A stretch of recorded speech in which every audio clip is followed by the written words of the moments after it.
Okay. I'll remind you of one. Look at the board, you see a compound CO2. Do you remember the IUPAC name of this compound CO2? Carbon 4 oxide. Yes. Does carbon 4 oxide contain carbon? Yes, it Yes, contains sir. carbon, yes. But do we include it in organic chemistry? No. No. So, oxides of carbon, of which this is one of them, and then CO, that is carbon 2 oxide, are not included in organic chemistry. Do you remember when you were taught triazocarbonate 4? Example. Yes, sir. Okay. Example Na2CO3. This is a compound of carbon. Sodium trioxocarbonate 4. Trioxocarbonate. Correct. Does it contain carbon? Yes, sir. Yes, it contains carbon. But do we include it in organic chemistry? No. No, we don't include it. We don't treat it as as organic compound. Triazocarbonate 4, oxides of carbon, and metallic carbides like calcium carbide, which I'm going to indicate its chemical formula on the board, CaC2, calcium carbide. These are some compounds containing carbon which are not included in organic chemistry. Do you understand? Yes, sir. With Sir, this, why okay, why aren't they included? that's a good question. These compounds do not contain carbon hydrogen bonds. Do you understand? Oh, yes, sir. This compound do not contain hydrogen, and carbon hydrogen bonds are very important whenever we are describing organic compounds. You will learn more about why they are not included in organic compounds as we continue. But for now, just take note that they do not contain carbon hydrogen bonds. So we describe organic chemistry as a special branch of chemistry which deals with compounds of carbon, except oxides of carbon, trioxocarbonate 4, metallic carbides, and few other ones which we may not mention here now. And like we've explained, these ones are removed because they do not contain carbon hydrogen bonds. Do you understand? Yes, sir. Now, you notice that while describing organic compounds, we mention carbon, carbon, carbon. Carbon is the central element in organic chemistry. So we need to pause a bit and learn more about carbon before we can continue in organic chemistry. What is carbon?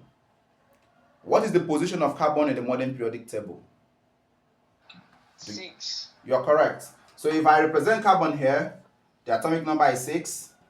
When you were in SS1, do you remember that you were taught the simplified electron structure, electronic configuration of carbon? The simplified one. Yes, sir. So what is the Yes, electron sir. configuration of carbon? The simplified one. 2, 4. You're correct. 2, 4. Then again, as you continue studying chemistry, you got to a point where you were introduced to what is called electron configuration using the SPD notation. Do you still remember? Yes, sir. Using that method to explain the electron configuration of carbon, can you tell us the electron configuration of carbon using the SPD notation?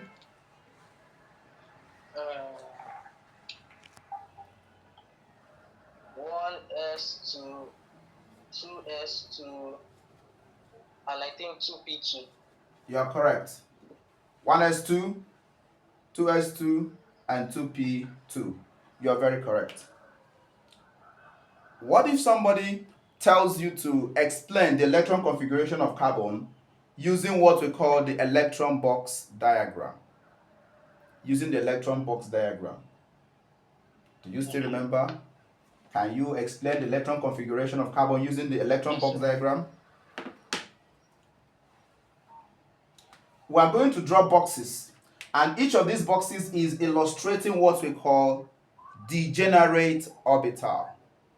Degenerate orbital.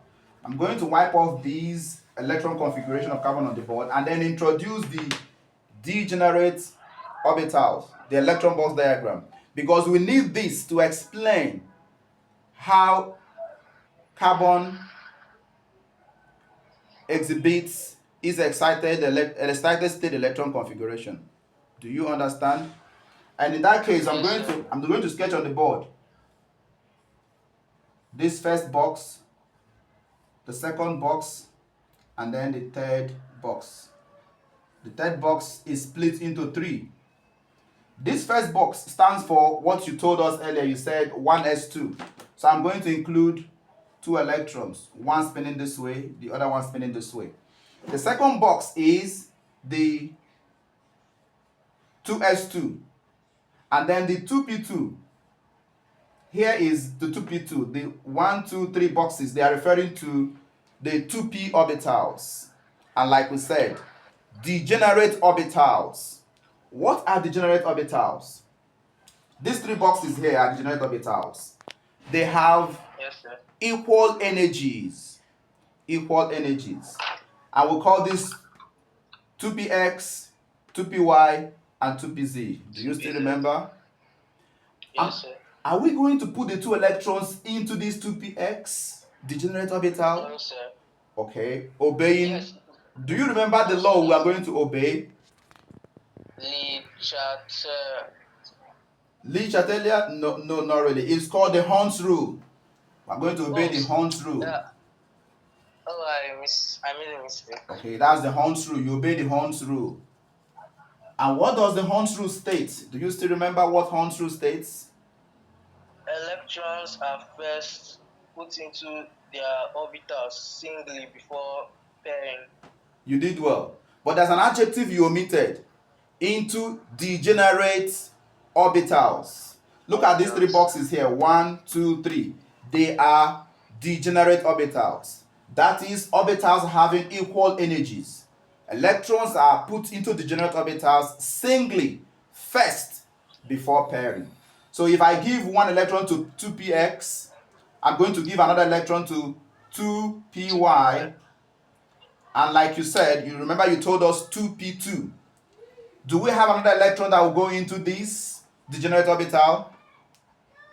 No, sir. So in your JAM questions, you may be asked, how many 2p orbitals are empty in the ground state electron configuration of carbon? Can you get that answer from this? Yes, sir. 1. Just one degenerate orbital is empty in the ground state electron configuration of carbon. In the ground state, as you can see here.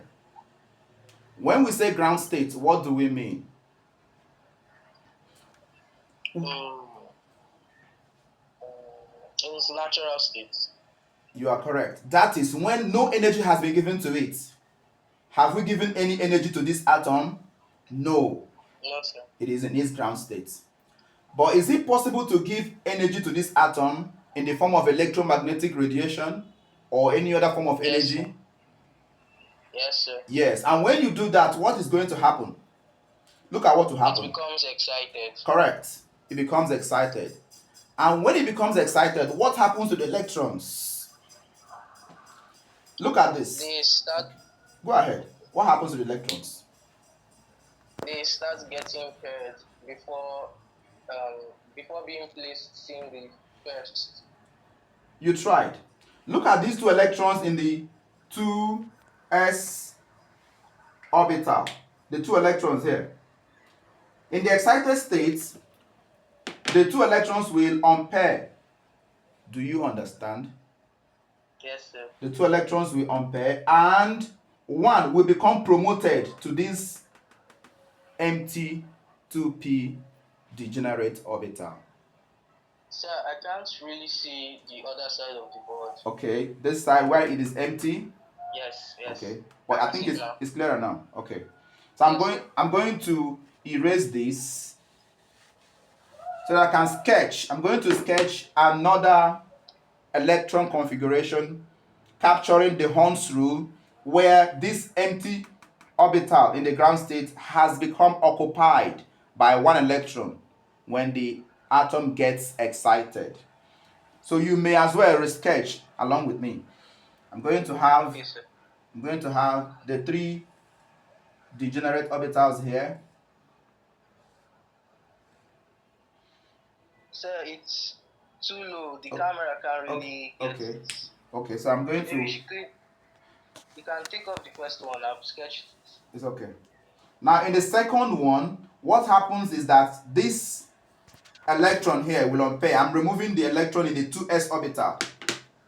Do you understand? Yes, sir. Now the first one you sketch, you are going to write ground state electron configuration. Write it by the side. Ground, Ground, ground state electron configuration of carbon. Have you Okay, written sir. that?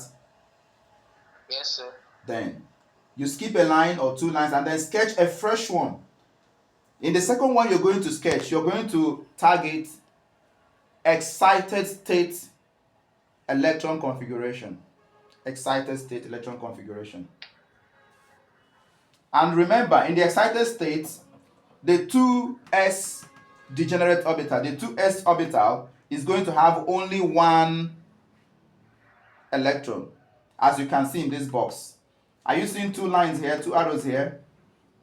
No, sir. Just one. That means the electron, the second electron, has acquired energy and has become promoted to this empty 2p orbital. Do you understand? Yes, sir. So I'm going to put that electron here as you label this excited state electron configuration of carbon. So in your exam, you may be asked, which of the following is the excited state electron configuration of carbon? Remember what you told me when I asked you the electron configuration of carbon? You told me 1s2. Do you still remember? Yes, sir. 2s2 and then 2p2. That was what you told me. That is the ground state electron configuration of carbon. That's correct. But from what you can see here, is that still the excited state electron configuration of carbon? No, sir. So can we bring It's that? Okay, go ahead. 1s2, Okay. 2s1, 2p3. Yes, you are correct. But there's a way JAM does it. JAM splits the 2p3 into its degenerate orbitals. So can you try it again? Try it again. For the 2p3, okay. Yes, for the 2p3. 1s2. Okay. 1s2 first of all. Yes. 2s1. Okay. 2px1. Correct. 2py1 and 2pz1. Exactly. That is how it comes, either in JAM or in WIRE, the excited state electron configuration of carbon. So far, do you have any question with what we've explained so far? Just go through your work sir. and check. Any questions so far? No, sir. Do you know why we have to explain both the ground state electron configuration of carbon and the excited state electron configuration of carbon? Do you know why? Well, I think when energy is added to an element, its electron configuration changes. And exactly, and that happens each time that the element is going to take part in bonding. Do you understand? Yes, sir. Each time it's going to take part in bonding. Again. So, sir, Go ahead. So what I'm saying is that when carbon is taking part in bonding, it now becomes excited. Yes, it exists in excited states. Okay. But there's another question you need to consider. There's something we call hybridization. Did you hear what I said? Yes, sir. What did I say? Hybridization. Yes. Have you heard that term before? Yes, sir. What is hybridization?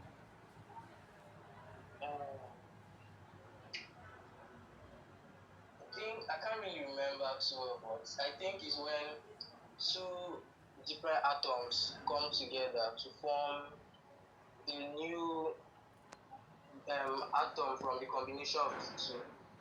You tried. Hybridization comes down to what we have on the board. Remember, do you remember what I called each of the boxes here? What did I describe it as? Yes, sir. What did I describe each of the boxes as? Degenerate orbitals. Correct. Correct. Hybridization refers to the mixing of two atomic orbitals to obtain what we call a hybrid orbital. The mixing of two atomic orbitals to obtain a hybrid orbital. The type of hybridization that exists in alkanes is not the type of hybridization that exists in alkenes and alkynes. So, as we are rounding off the introductory class today on organic chemistry, I would like you to take a few problems you work on at home. Okay, sir. Problem 1. Yes, sir. List the 3 types of hybridization. List the 3 types of hybridization. That's problem 1. Problem 2. Mention groups of compounds in which each type